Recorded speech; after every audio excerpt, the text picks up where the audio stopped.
CBN Grandes Lagos. 10h33. Vida em Movimento, com Écio Botaro.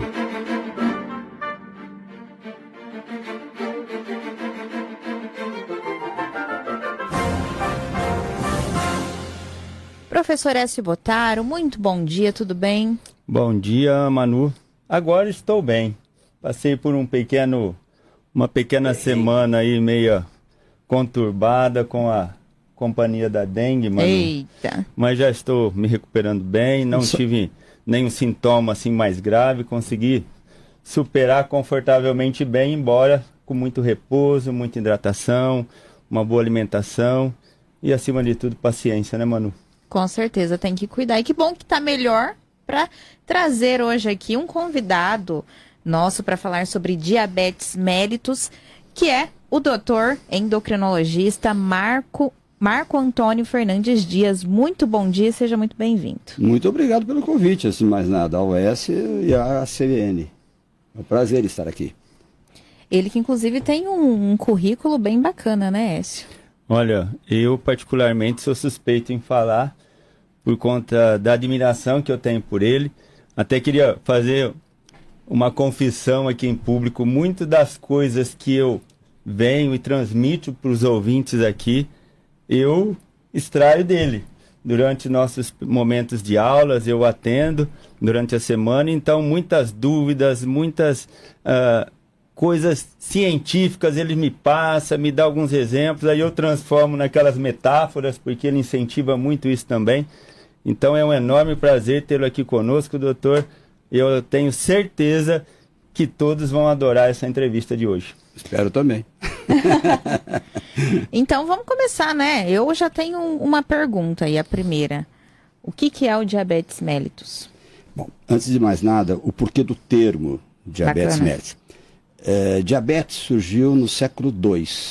É um termo grego que significa passar através de um sifão, fazendo menção à drenagem de água por um sifão, porque eles perceberam na época que o diabético urinava muito, bebia muita água. Eles sabiam o porquê que isso acontecia, mas então eles criaram o termo diabetes. O termo mellitus só foi acrescentado ao diabetes por volta de 1700, quando eles perceberam que a urina tinha um gosto adocicado.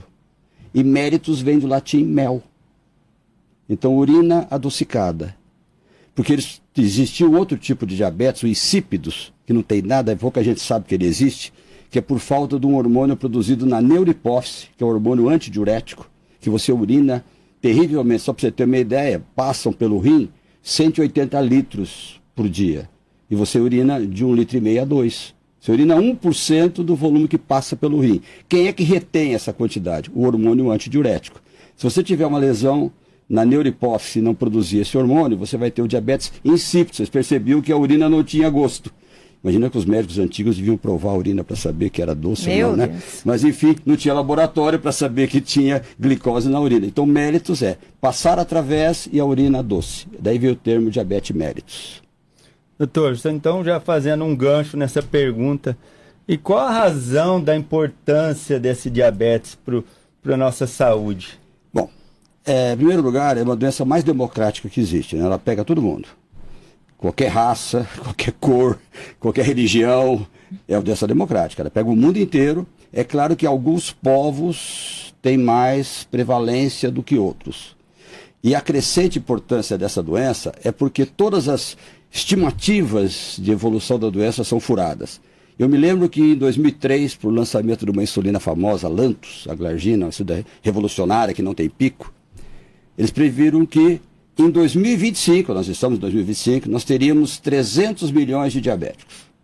Em 2010, eles perceberam que essa previsão estava furada, já refizeram a revisão, jogaram para 430 milhões. Em 2020 já estava 463 milhões.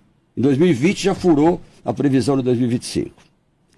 9,3% da população entre 20 e 80 anos tem diabetes. E se você considerar que alguns não sabem que são diabéticos, eu calculo de 10 a 15% da população. Uma doença que afeta tanta gente, sem contar aquele entre 1 e 1,5 milhão de crianças que têm diabetes tipo 1, é uma doença extremamente prevalente. E além disso, ela acaba matando você aos pouquinhos. Eu falo de tom de brincadeira, ela nunca vem no atestado de óbito que você morreu de diabetes. Só que a diabetes aumenta 30% a 40% a chance de você morrer de infarto ou de AVC. Nós somos 10 a 15% da população. Eu já fui pessoalmente na diálise do HB, 60% são diabéticos. Ou seja, 4 vezes mais chance de você pifar o teu rim. Agora, a pessoa morre lá na diálise, o que vem no atestado de óbito? Morreu de insuficiência renal. Mas quem é que levou essa pessoa para a diálise? A diabetes. Então, vê lá, morreu de falência múltipla dos órgãos, morreu amputado, cego, infartado, AVCzado, morreu de Covid. Até tem uma coisa interessante, os americanos fazem estatística, eu gosto muito disso, né? Eles, na ocasião da Covid, no Mount Sinai Hospital, nos Estados Unidos, eles pegaram todos os diabéticos que se internavam com Covid e fizeram a hemoglobina glicada, que é o controle que a gente tem do diabetes. E perceberam que todos os diabéticos bem controlados, a doença dentro das metas, morreram apenas 0,9%. 1 em cada 100. Igual a população normal. Então o diabetes não foi nenhum adicional de risco. Já os que tinham diabetes alto, morreram 11%. 1 em cada 10. 1 em cada 100, 1 em cada 10. Ou seja, não é a doença que é grupo de risco. É o doente. É a maneira como ele está controlado. Então a doença é grave porque ela acaba te matando aos poucos. As pessoas não valorizam, eu diria que 90% dos diabéticos não tratam corretamente. E a doença vai ganhando dimensão porque as complicações nunca vêm antes de alguns anos que você é diabético.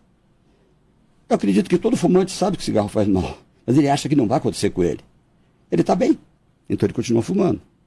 É a mesma coisa o diabético, ele come doce, ele não liga, ele não mede a taxa, ele fala, essa é neurose, fica medindo toda hora, é a opinião dele.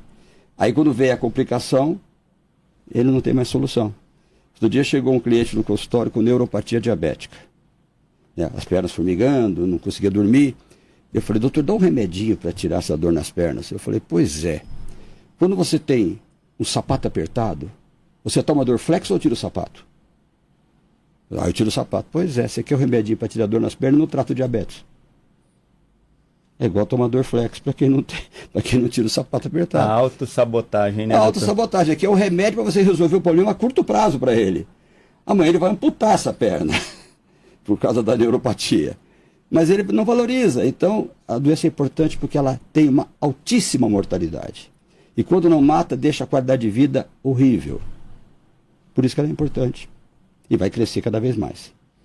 Doutor, aquela pessoa que está nos ouvindo agora, que não é muito de ir no médico, fazer um exame para determinar como está, sua questão hematológica, vamos dizer assim, né, de sangue, quais seriam os sintomas dessas pessoas adultas?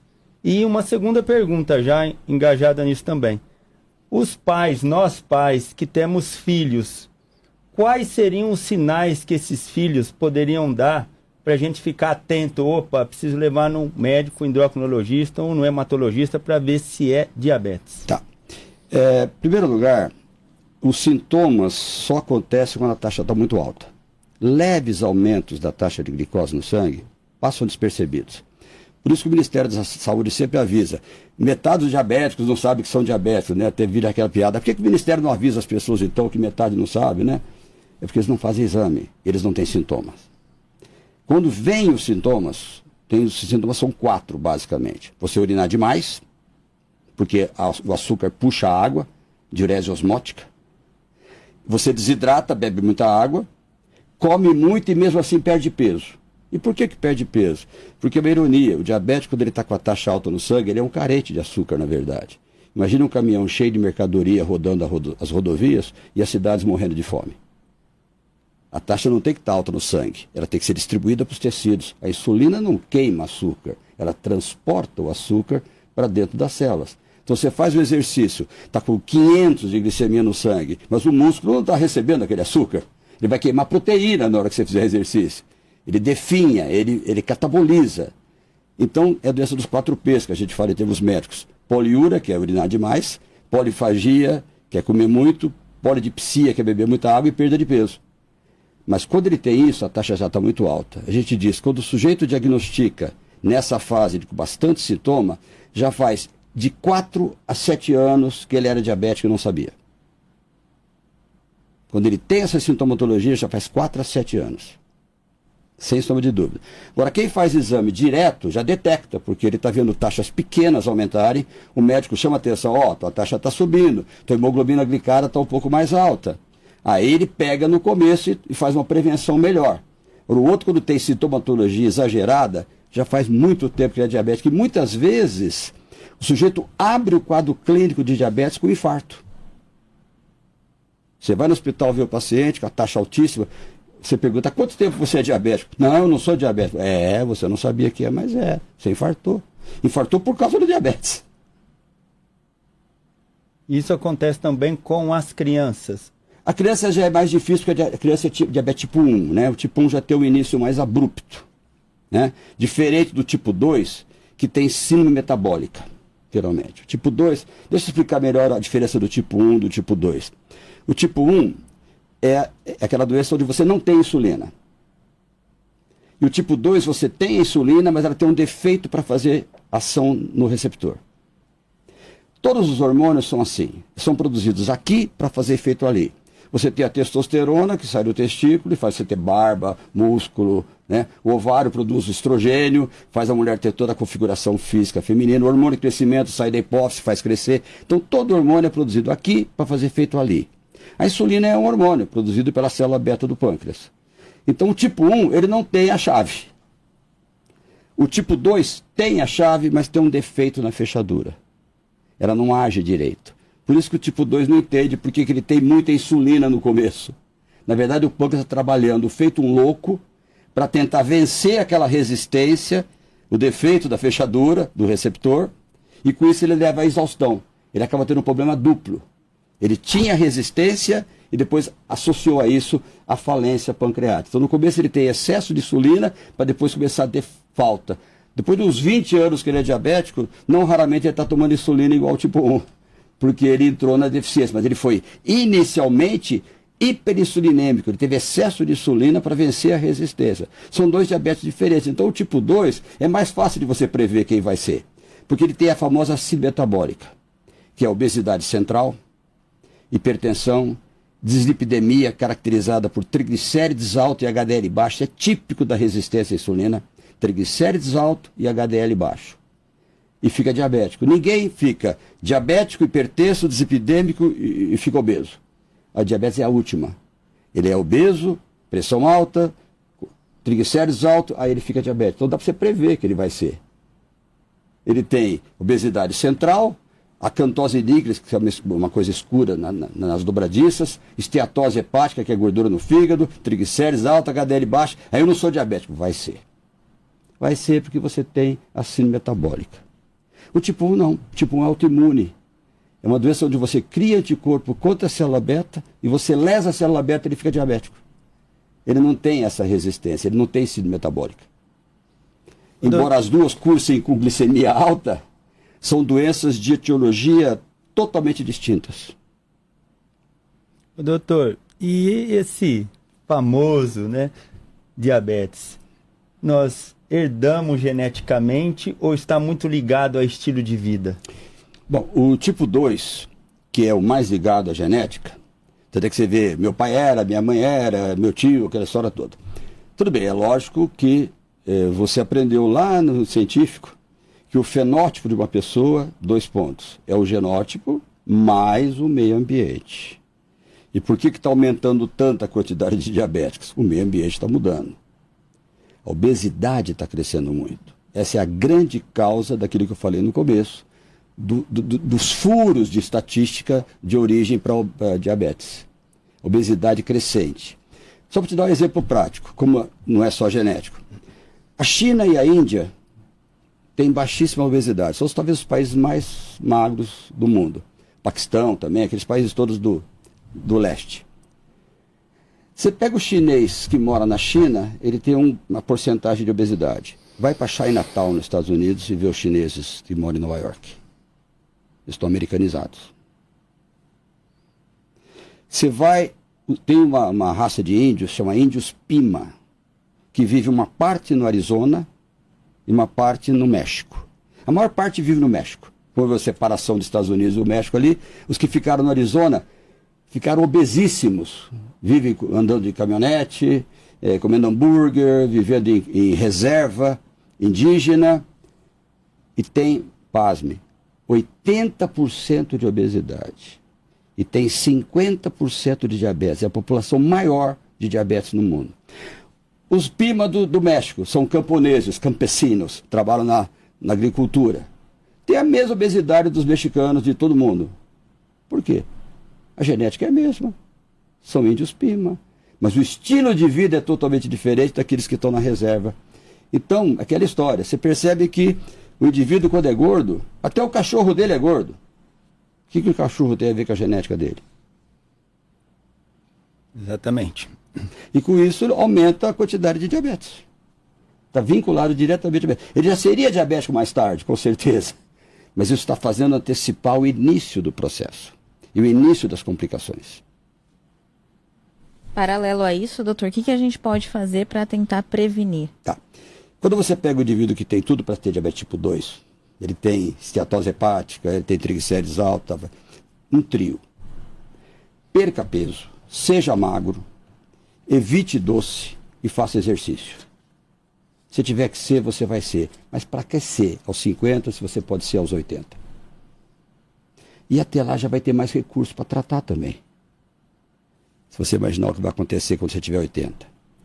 Para que antecipar? Eu sou diabético, ele sabe disso. Eu sabia que eu ia ser, meu pai e minha mãe foram. Só que eu fiz de tudo, há mais de 15, 20 anos que eu não como doce. Eu me mantenho em forma, faço exercício. Fiquei diabético agora com quase 70 anos, estou com 75. Fiquei diabético recentemente. Mas eu sabia que eu ia ser. Fosse eu obeso, sedentário, comendo doce, eu teria ficado mais cedo. Sim. E estaria tendo mais complicações e não teria a qualidade de vida que eu tenho hoje, aos 75 anos. Então, o Chico Xavier sempre dizia, você é as escolhas que você faz. Doutor, a pessoa diabética, ela pode levar uma vida normal, só tem que tomar cuidado com a ingestão de açúcar ou existem outros cuidados em específico? Não. Você sabe disso, eu já converso muito com você lá na academia. Mas eu não sou leigo aqui, sim, sim. doutor. As pessoas confundem cortar carboidrato. Eu preciso de carboidrato. É bom deixar bem claro que uma dieta normal, você precisa de 50% de carboidrato, 30% de gordura e 20% de proteína. Independente de você comer 1.000, 1.500, 2.000 calorias, que é a tua necessidade diária. Um atleta come muito, mas ele tem que manter esse percentual. 50% de carboidrato. A glicose é um carboidrato. Esse é o que eu tenho que cortar.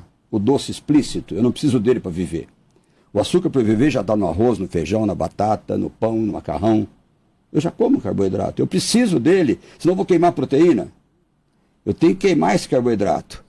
Agora, eu falo, pessoal, corta açúcar. O resto você come com parcimônia. Se você está engordando, você está comendo mais do que você precisa. Faça exercício. Mantenha-se magro. Diminua a resistência à insulina. Não force tanto o teu pâncreas. Você vai aumentar a vida útil dele. Doutor, diabetes não tem cura? Não. Você tem controle. Você tem que aprender a conviver. Eu falo para meus clientes, faça tudo certinho para você morrer com diabetes e não de diabetes. Olha, gente, eu sou testemunha do doutor, com 75 anos. Ele joga golfe. Para os leigos que não sabem, um campo de golfe tem quase 10 quilômetros de distância. Ele faz todo esse percurso empurrando o carrinho dele. Ele não usa carro elétrico, nenhuma outra forma de transporte que possa transportá-lo. Então ele vai caminhando, ele joga, dá em média aí de mais ou menos, sei lá, doutor, 100 tacadas, que eu acredito que o senhor sabe disso. Então, é um esporte que tem um consumo alto de energia, exposto ao sol, precisa se alimentar. Então, ele realmente é um exemplo, mesmo estando com a diabetes, ele pratica esporte. Então, as pessoas que têm essa patologia precisam procurar atividades que melhorem o seu estilo de vida, a sua qualidade de saúde. Meu convite em relação a isso foi justamente porque ele é um exemplo, não só na medicina, mas como ser humano e também um portador de diabetes e que nos dá exemplos sempre, viu, doutor? É um grande prazer tê-lo aqui com essas informações, né, Manu? Realmente. E eu tenho uma última para te perguntar. Só mais uma. Quais são as complicações do diabetes? O diabético, ele é, na verdade, um angiopata, quer dizer, é uma patologia ligada à vasculatura. Tanto é que ele afeta os vasos da retina, ele afeta os vasos do rim, o vaso do coração. Ele é um paciente angiopata, ele tem lesões de vasculatura. E com isso ele pode, que eu falei, lesar o rim. O diabetes é a principal causa de cegueira no mundo, ganha de glaucoma e ganha de traumatismo. É a principal causa de cegueira. Aumenta 30%, 40% o risco de infarto, de AVC. Quer dizer, só isso aí, sem contar as amputações com qualidade de vida e tudo mais. É uma doença que mata, e mata aos poucos. Eu falo em tom de brincadeira no consultório, você quer desejar mal para alguém, um inimigo teu, deseja que ele seja diabético. Ele vai sofrer muito. A maioria não controla, a maioria não leva a sério. Às vezes eu estou numa reunião, o pessoal oferece um doce, eu falo, não como, sou diabético. Ah, mas só de vez em quando. De vez em quando você tromba com o caminhão, você põe 3 gotinhas de veneno no chá, você cheira Baygon, injeta cocaína. Nunca. NUNCA, nunca. Não reclama das suas explicações, porque elas virão. Doutor, o senhor me fez lembrar uma pergunta aqui, que interessante. Por que o diabético tem tanta dificuldade em cicatrização de feridas e, em alguns casos, até amputações, como o senhor disse? Bom, duas coisas diferentes, a cicatrização Sim. e a amputação. A cicatrização é aquilo que eu comecei a falar. O que é o diabético quando ele está com a taxa alta? Um carente de açúcar. Não entra nos tecidos. O açúcar não chega na pele direito. E o açúcar é importante para cicatrizar. Tanto é que nós pegamos uma vez um paciente que tinha 2 lesões, uma em cada pé. Nós fizemos o curativo convencional nos 2 pés. E num deles nós jogamos um pouquinho de açúcar na lesão. O lado jogou açúcar, cicatrizou mais rápido. Ou seja, mas ele tem açúcar de excesso no sangue, mas não está chegando no tecido. Então você no fundo é um carente. A amputação, a maior parte da amputação não é por isquemia, não é por vascular, é neuropática. A neuropatia, você começa tendo formigamento nas pernas, está machucando o nervo. Com o passar do tempo, você lesa totalmente o nervo e você perde a sensibilidade. É comum o diabético pisar no alfinete e não perceber que pisou. Ali cria uma infecção, porta de entrada, porque a dor, de uma forma ou de outra, é mecanismo de defesa, ela te alerta. Se pisou numa coisa que está queimando, você tira o pé. Eu me lembro de um paciente no hospital de base, que ele estava de chinelo havaiano, andando pelo asfalto, perdeu o chinelo e continuou andando com o calor. Ele fritou o pé dele, uma bolha de uma ponta na outra, ele pisou, estourou a bolha, infectou, ele amputou o pé. Qual a causa? Perdeu o chinelo. Base neuropática. Então a grande maioria das amputações é por infecção que você pega e que cria. Outra vez um cliente cutucando um calo, não sentia nada, ele começou a cutucar. Quando ele se deu conta, ele viu o osso. Ele apavorou. Ali entra a infecção, deu osteomielite, amputou a perna, tirando um calo com canivete. Então a dor é muito boa. Então na fase que o cara tem a dor, ele fala assim, você está tendo ainda o nervo vivo. Ele está te alertando, ó, você está agredindo o nervo. Quando ele perde a sensibilidade, eu até aconselho o pessoal que é diabético, os familiares, cônjuge, a fazer um teste. À noite você pega um chumacinho de algodão, fica passando no pé. Onde é que eu estou passando? Fecha o olho. Sola do pé, no dedão, ver se a pessoa tem sensibilidade. E o chumacinho de algodão é bem levinho para você passar, porque se tiver áreas que você está tendo falta de sensibilidade, é área perigosa de você ter machucado. A gente sempre comenta, o diabético não tem que ficar andando de chinelo. Ele tem que ser sapato largo, confortável, que você mexa os dedos dentro. Não precisa ser bonito. Então a mulher que vai com aquele sapato apertado, tá? Ah, esse sapato está me matando. Você está literalmente matando ela. Acho que dava para falar mais meia hora aqui, né? Olha, meia hora eu acho que é pouco, viu? Porque eu tenho um período semanal de 3 dias da semana, 1 hora eu atendo ele. A gente conversa tanta coisa, né? Coisas da família, coisas do trabalho e muita coisa relacionada à saúde. E quanto mais eu converso com ele, mais eu quero conversar.